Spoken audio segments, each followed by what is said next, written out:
Hello everyone.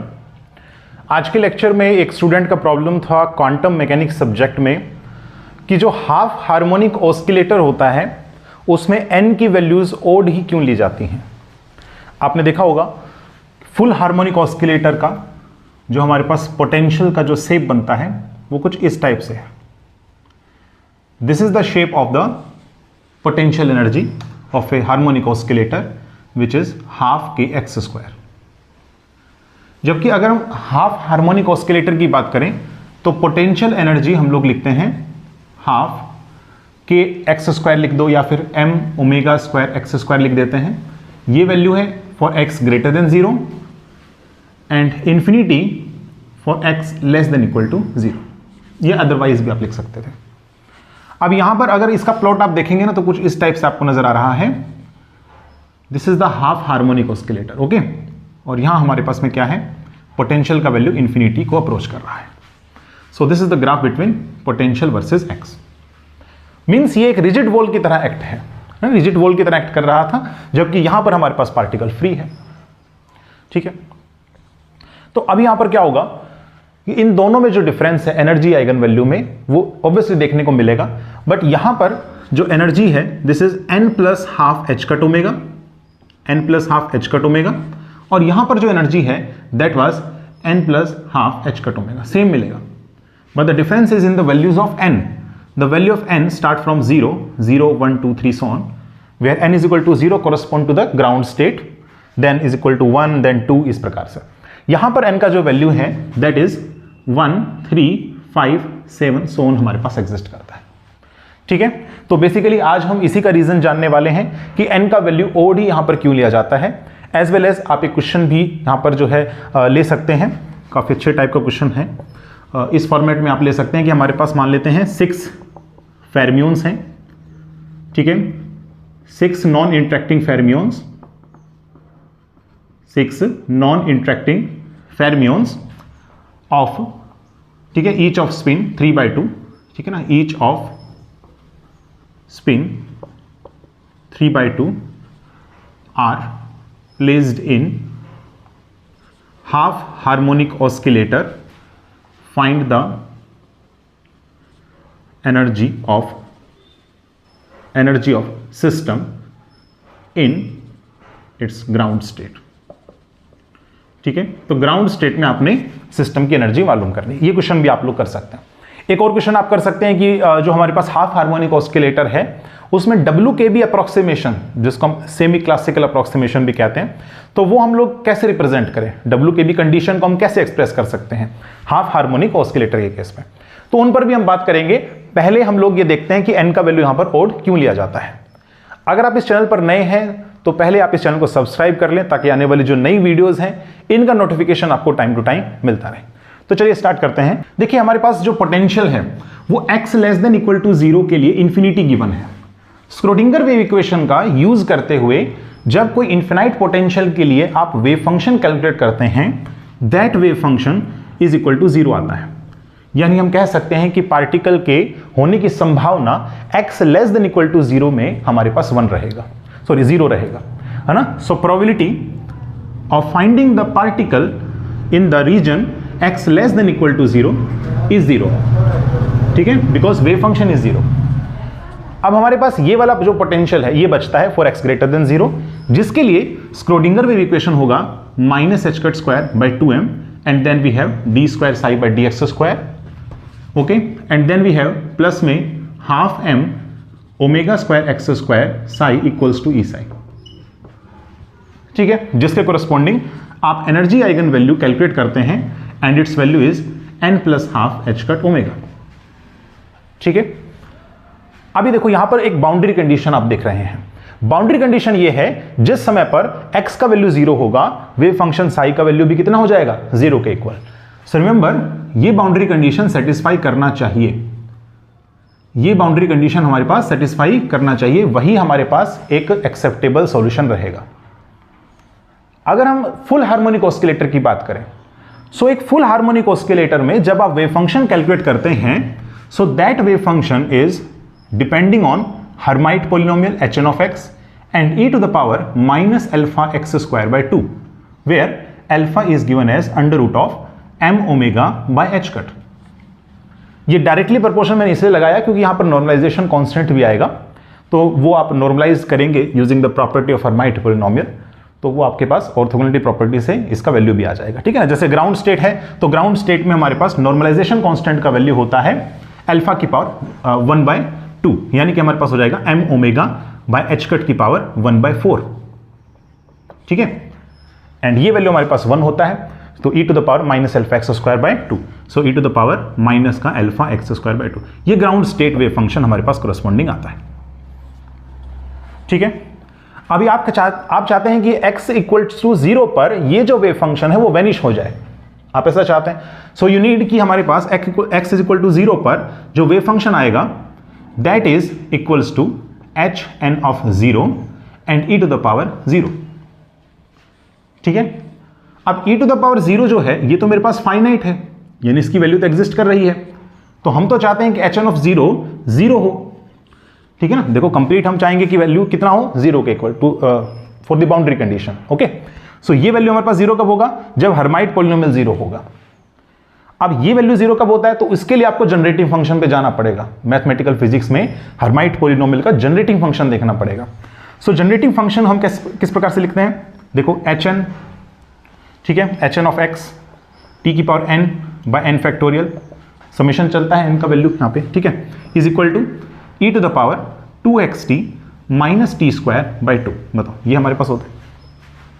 ठीक है, अब क्योंकि आपने x का वैल्यू यहां पर 0 कंसिडर किया है, सो दैट मीन्स हमारे पास हो जाएगा hn of 0 and then t की power n by n factorial summation is equal to, यहां पर आ जाएगा e to the power minus का टी स्क्वायर बाई 2। सही है, माइनस का टी स्क्वायर बाई 2 ये आ गया। इसे हम लोग यहां पर एक्सपेंड करते हैं तो मेरे पास आएगा 1 प्लस में, ठीक है, यहां पर मेरे पास हो जाएगा 1 माइनस में T square by 2 1 factorial, plus में फिर आएगा टी स्क्वायर बाई 2 इसका स्क्वायर बाई 2 फैक्टोरियल, फिर माइनस साइन के साथ टी स्क्वायर बाई 2 एंड इसका पावर 3 बाई 3 फैक्टोरियल, चलता रहेगा ऐसे। आप देख रहे हैं हमारे पास जो पावर्स आ रही हैं टी की वो 0 है, 2 है, 4 है, 6 है, 8 है, 10 है, इस प्रकार से, यानी इवन पावर्स है ना। तो इवन पावर्स होने के कारण आप यहां पर जब कंपैरिजन करेंगे दोनों तरफ, तो ये जो हर्माइट पॉलिनोमियल की वैल्यू है at x is equal to 0, ये वैल्यू आपके सामने आएगी hn ऑफ 0 की जो वैल्यू रहेगी, दिस इज 0 इफ n क्या हो हमारे पास में क्या हो, ओड है ना, 1 3 5 सो ऑन, और ये वैल्यू नॉन जीरो होगी, ये वैल्यू नॉन जीरो होगी इफ n हमारे पास क्या होगा 2, ठीक है, 0 2 4 6 एंड सो ऑन। आप साफ साफ देख सकते हैं, अगर हम लोग लेफ्ट राइट साइड दोनों तरफ कंपेयर करेंगे तो t की पावर जो इवन है वही एग्जिस्ट कर रही है राइट साइड में, तो वही वैल्यूज हमारे पास आएंगी हर्माइट पॉलिनोमियल्स की।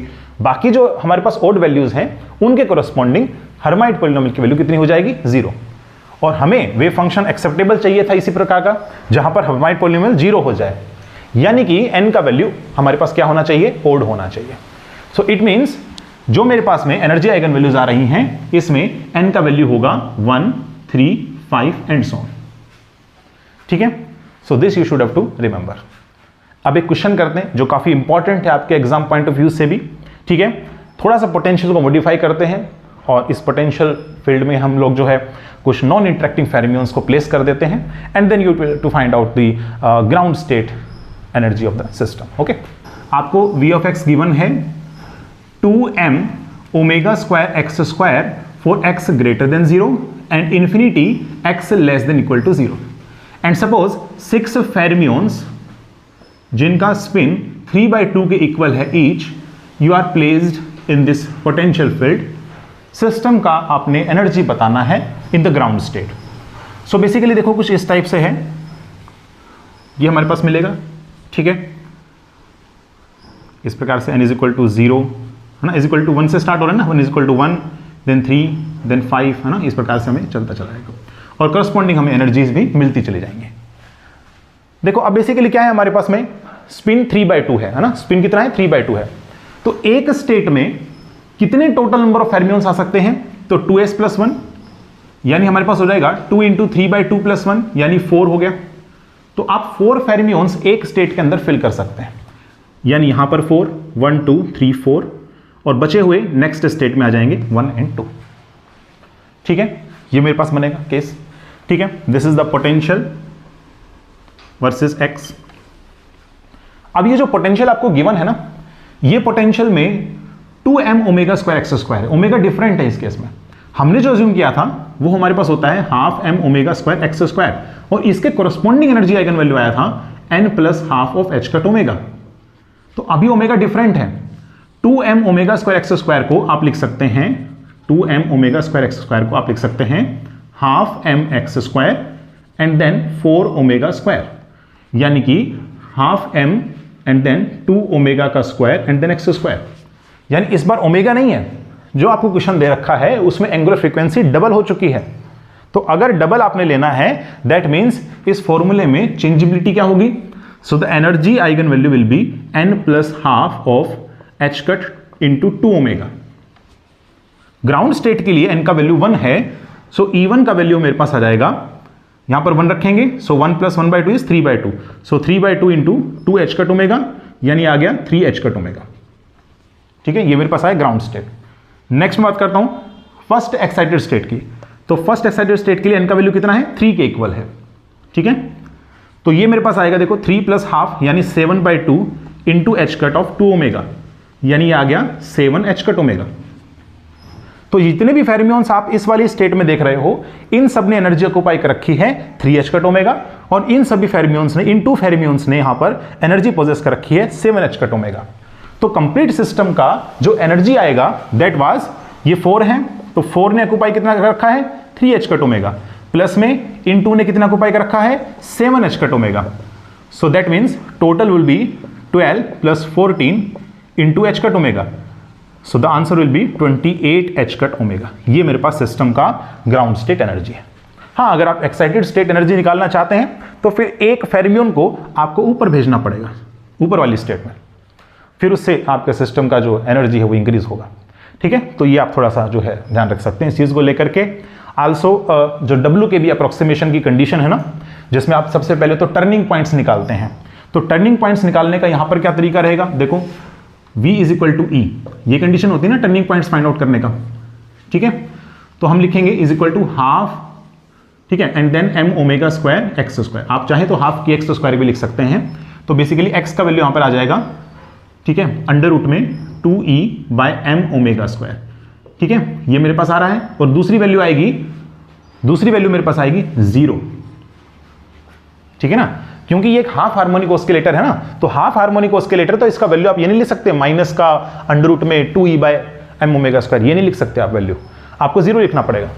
ठीक है ना, बिकॉज टर्निंग पॉइंट यहां पर देखो, यहां पर हमारे पास में रिजिड वॉल, एक तरीके से रिजिड वॉल की तरह एक्ट कर रहा है, वन रिजिड वॉल एक्ट्स। ठीक है, सो दैट्स वाई ये हमारे पास 2 टर्निंग पॉइंट्स होंगे। और अब कंडीशन क्या होती है? W के भी अप्रोक्सीमेशन की कंडीशन क्या है? ये कंडीशन है यहां पर x1 to x2, these 2 are the turning points जो हमें इस कंडीशन से मिलते हैं, and then P into DQ is equal to. अब यहां डिफरेंट केस बनते हैं, जैसे कि हम यहां पर देख रहे हैं एक ही रिजिड वॉल लाई कर रही है।